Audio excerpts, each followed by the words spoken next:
Today, iQOO Z9 Turbo Endurance Edition launch in China. The iQOO Z9 Turbo Endurance Edition is designed to balance a slim profile and a robust battery. The phone measures just 7.98 mm thick and weighs 196 g while housing a 6,400 mAh.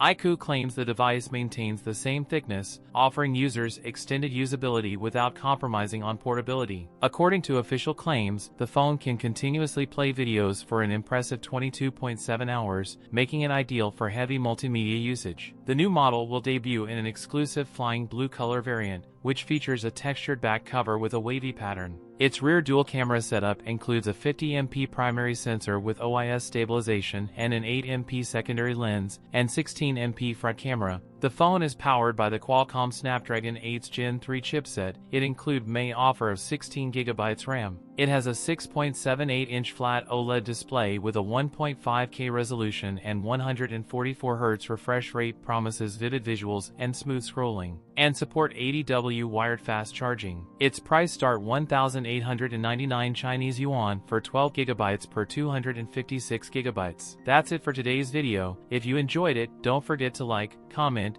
and subscribe for more content. Thanks for watching, and I'll see you in the next one.